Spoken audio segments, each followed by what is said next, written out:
1859년에 영국의 찰스 다윈이라는 사람이 오늘날 진화론의 발판이 된 종의 기원이라는 책을 발간했을 때 사람들은 그가 생물학의 새 지평을 열었다며 열광했습니다. 그리고 오늘을 살아가고 있는 대부분의 사람들이 다윈이 제시한 그 이론에 근거해서 인간은 진화, 곧 종의 변화를 거친 산물이라고 믿고 있습니다. 쉽게 말하자면 원숭이가 인간의 조상이라는 것이죠. 그런데 다윈의 연구 결과는 어디까지나 가설에 불과했습니다. 증명된 자연의 법칙이 아니라 이런저런 정황을 미루어 그럴 수도 있다라는 한 개인의 연구 이론이었던 것이죠. 그런데 사람들은 증명되지도 않은 그 가설에 왜 그렇게 열광을 하고 또 그것이 마치 증명된 과학인 것처럼 사실인 것처럼 이렇게 믿어 의심치 않고 있을까요? 바로 그 이론이 하나님께서 풀과 짐승을 그 종류대로 지으셨고 또 노아의 방주에 선별된 짐승들을 종류대로 태우셨다고 말씀하고 있는 종류대로라는 표현을 무려 17번이나 반복하고 있는 창세기의 말씀 전부를 부정하고 있기 때문입니다. 하나님께서 인간을 창조한 것이 아니라면 인간에게는 피조물로서 창조주께 영광을 돌려야 할 의무가 없고 인간의 조상이 아담이 아니라 원숭이가 되면 모든 사람들이 아담의 범죄의 책임과 무관하게 되기 때문입니다. 에스겔 13장에서 우리 하나님이 본 것이 없이 자기 심령을 따라 예언하는 어리석은 선지자에게 화가 있을진저 그들이 내 백성을 유혹하여 평강이 없으나 평강이 있다 함이라고 말씀하셨던 것처럼 진화론은 한 학자의 연구 결과 정도가 아니라 인류의 심령에 주입된 그러므로 하나님을 섬기지 않아도 우리는 괜찮다. 하나님은 우리를 영원한 멸망으로 던져넣으실 권리가 없으시다. 그러니 걱정하지 말고 편하게 살라는 원수가 주입한 독약이었던 것입니다.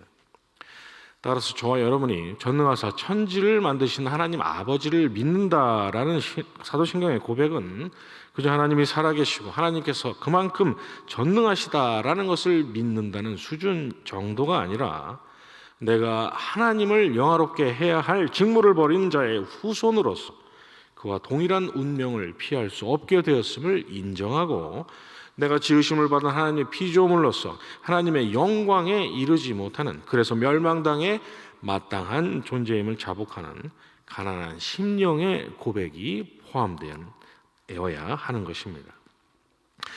그런데 진화론이 그처럼 인류에게 주입한 또 다른 독약이 있습니다. 그것은 다름 아닌 인간에게는 무한한 가능성이 있다는 것이죠.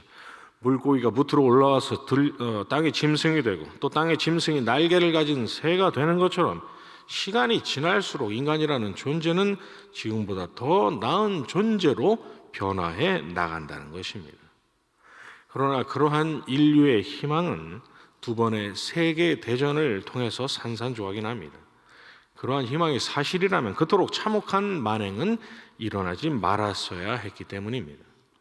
그러나 설령 그러한 일이 역사상 없었다고 해도 사람들은 타락한 인간에게는 가능성이 있다고 주장하는 자들의 외침이 망상이라는 사실을 진즉에 확인할 수가 있었습니다. 왜냐하면 이미 저와 여러분이 가지고 있는 성경이 이 사람 저 사람 이 모양 저 모양으로 끊임없이 인간이란 시간이 가면 나아지기는커녕 오히려 더욱 악해지는 존재라는 것을 말씀해주고 있기 때문입니다.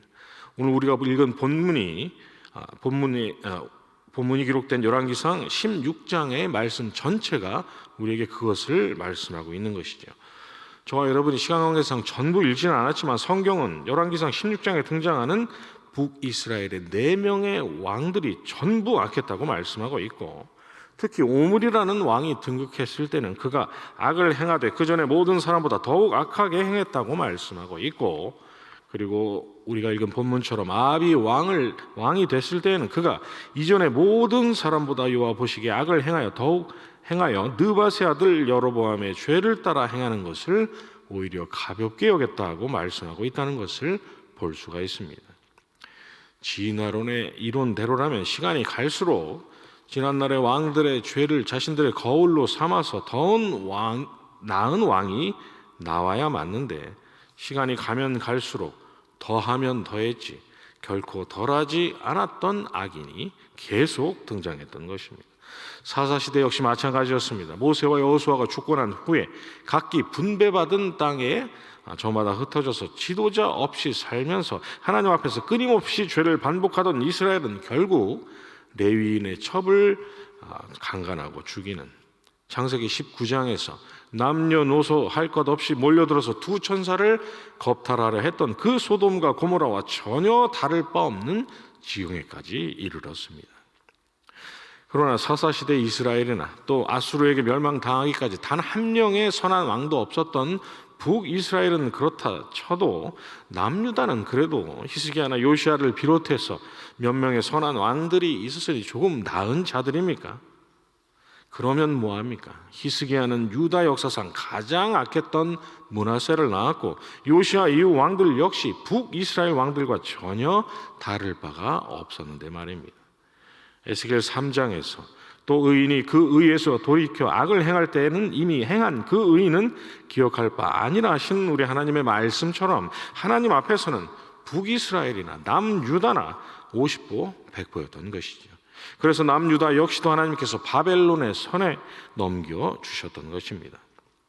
그래도 전체적으로 보자면 그렇지만 그래도 정직하다고 자부했던 그렇게 평가됐던 유다의 왕들은 그래도 우리가 인정을 해줘야 할까요? 성경은 그들이 정직하게 행하였으나 다만 산당은 패하지 않았다면서 그들의 정직함 역시도 하나님 앞에서 결코 온전함, 정직함이 아니었다라는 것을 말씀하고 있습니다.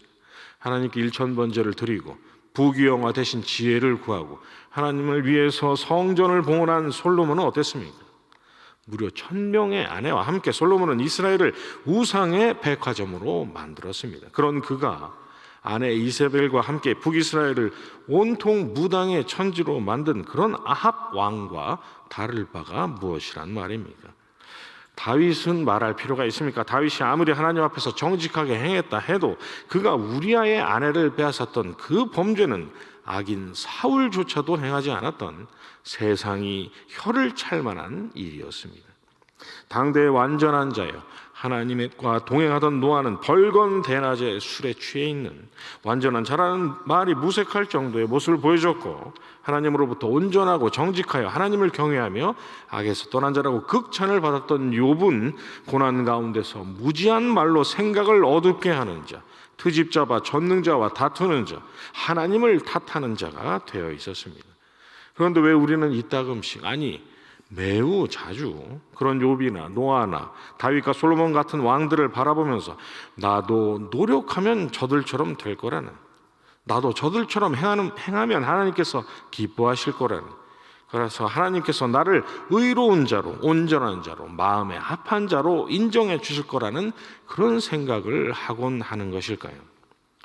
원숭이가 인간의 조상이라고 말했던 그러한 독약처럼 인간에게는 희망이 있다는, 시간과 노력이 있다면 얼마든지 스스로 나은 존재로 변화될 수 있다는 진화론이 만들어낸 두 번째 독약이 저와 여러분의 심령 속에도 주입되어 있기 때문입니다. 그러나 우리의 원수는 이미 가인의 때 그 독약의 원형을 완성했습니다. 그래서 가인이 정성껏 제사를 드리면 하나님께서 받아주실 거라고 철석같이 믿었고, 주님을 찾아왔던 부자 청년과 율법사가 내가 무엇을 해야 영생을 얻을 수 있냐는 동일한 질문을 던졌고 니고데모도 그걸 묻기 위해서 주님을 찾아왔던 것입니다. 그리고 2000년이 지난 오늘날에도 저와 여러분으로 하여금 성경에 등장하는 사람들의 허물에는 무관심하고 눈을 가리고 그래 나도 할 수 있어 라는 생각이 들도록 그 막강한 영향력을 오늘날에도 발휘하고 있는 것이죠. 주님을 찾아왔던 니고데모에게 사람이 거듭나지 아니하면 하나님의 나라를 볼 수 없다고 말씀하셨습니다. 무슨 말씀입니까? 죽어야 한다는 것이죠.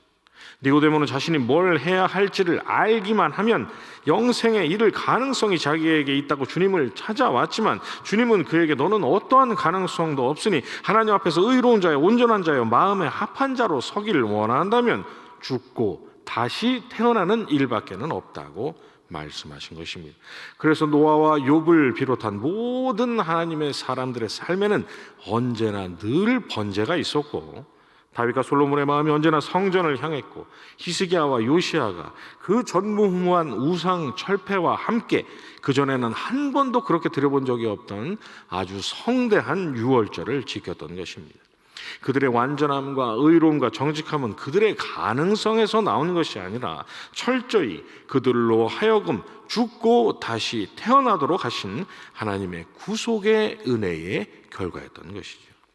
마태복음 10장에서 우리 주님께서 자기 목숨을 얻는 자는 잃을 것이요 나를 위하여 자기 목숨을 잃는 자는 얻으리라 말씀하시고, 요한복음 12장에서 자기의 생명을 사랑하는 자는 잃어버릴 것이요 이 세상에서 자기의 생명을 미워하는 자는 영생하도록 보존하리라는 말씀을 하신 이유가 바로 여기에 있었던 것입니다.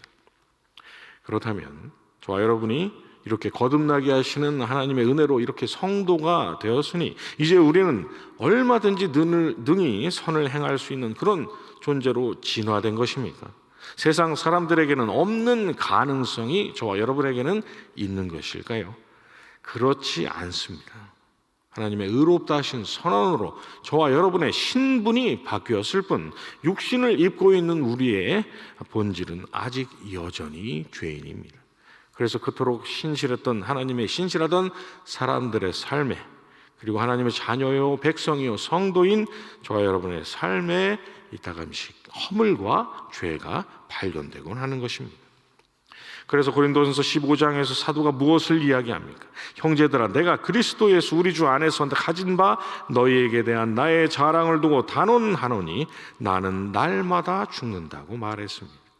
빌립보서 3장에서 그는 하나님의 성령으로 봉사하며 그리스도 예수로 자랑하고 육체를 신뢰하지 아니한다고, 고린도후서 12장에서는 나의 여러 약한 것들에 대하여 자랑하리니 이는 그리스도의 능력이 내게 머물게 함이라고 말했고, 또 고린도전서 10장에서는 선줄로 생각하는 자는 넘어질까 조심하라고 말했던 것입니다. 이게 다 무슨 말씀입니까? 저 여러분이 하나님의 뜻대로 살기를 원하고 하나님께서 기쁘게 하시는 열매를 맺을 수 있는 그런 가능성을 우리가 바란다면 이전이나 지금이나 앞으로나 저와 여러분이 장차 영화로운 완전한 몸을 입는 그 순간이 오기까지 그 가능성은 오직 예수 그리스도께만 있다는 것입니다. 하나님의 원수였던 저와 여러분이 하나님의 자녀와 백성이 된 것이 그리스도와 함께 죽고 그리스도와 함께 살았기 때문인 것처럼 이 땅에서의 성도인 저와 여러분의 삶 역시도 결심만 하면 얼마든지 할 수 있다고 여기는 그런 육신의 망상을 미련 없이 십자가에 못 박고 그리스도 없이는 내가 아무것도 할 수 없다고 고백하는 한없이 약하고 무능하고 무지한 자로 하나님 앞에 서라는 말입니다. 그래야 도우시고, 그래야 그리스도의 능력이 우리를 떠나지 않으시고, 그때부터 비로소 우리가 간절히 원하는 바 하나님을 기쁘시게 하고 하나님 앞에서 늘 신실하게 설 수 있는 가능성이 열린다는 말입니다.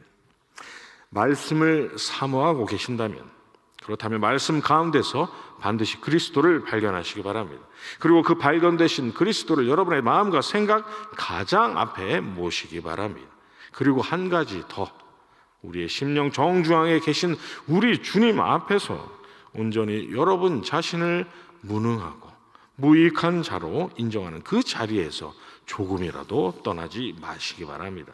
이 마지막 단계까지가 이 땅에서 그리스도를 온전히 바라보고 붙잡기 위해서 저와 여러분이 해야 할 일이요, 믿음의 주요 온전케 하시는 예수를 바라본다라는 말씀의 의미이자 본질인 것입니다. 이 분명한 진리 매일 기억하시면서 주님과 함께 넉넉히 세상을 이기는 매일의 복된 순례의 삶을 살아가시는 저와 여러분이 되시기를 간절히 소원합니다. 주님 가르쳐 주신 기도로 새벽 예배 마치고 가지고 나오신 여러 기도의 제목들 가지시고 계속 기도하도록 하겠습니다. 하늘에 계신 우리 아버지여, 이름이 거룩히 여김을 받으시오며 나라의 임하옵시며 뜻이 하늘에서 이루어진 것 같이 땅에서도 이루어지이다. 오늘날 우리에게 일용할 양식을 주옵시고 우리가 우리에게 죄 지은 자를 사하여 준 것 같이 우리 죄를 사하여 주옵시고 우리를 시험에 들게 하지 마옵시고 다만 악에서 구하옵소서. 대개 나라와 권세와 영광이 아버지께 영원히 있사옵나이다. 아멘.